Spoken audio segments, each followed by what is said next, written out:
Why every manager should be trained in emotional intelligence. Emotional intelligence, EQ, is a quotient used to measure how in touch someone is with their emotions. This is fairly abstract though, and there are methodological problems with measuring it, even more so than with IQ. But while that's true, it is also widely accepted that EQ is something that exists, and that is extremely important when it comes to taking charge and instructing your followers. It's something that every manager should be trained in. To illustrate this point, consider a real-life example of someone who was put in a leadership with poor emotional intelligence. This person was an editor whose job it was to read through writing from journalists, and then to make corrections ready to print. If the corrections were extensive, they had the option to send the work back to the person who wrote it.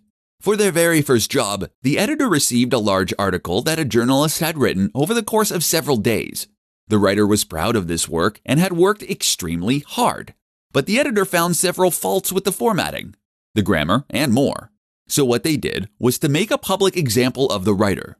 They pulled them up to their desk in a crowded office and then explained loudly to the entire team how they had failed to listen to the writer's guidelines, how they had used the wrong capitalization in their title, and how they had failed to properly link out to other websites, and how they had clearly missed several typos.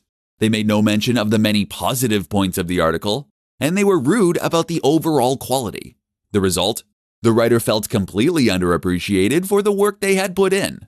Not only that, but they felt humiliated in front of their coworkers, and they felt especially aggravated that this was coming from someone brand new that they had never worked with before. The next time that the writer had to deliver a similar piece of work, they spent significantly less time and effort on it, and therefore delivered an inferior product. Not only that, but they took much longer than necessary to correct the mistakes. How could this have been handled? The editor could have spoken to the writer privately. They could have started by thanking the writer for their work and pointed out some of the qualities that made it a great piece of work. Then they could have mentioned that there were a couple of small issues, and if that they could be corrected as soon as possible, then the work would be good to go. The difference here is huge, and over the course of countless interactions and countless months, it can completely transform a workplace.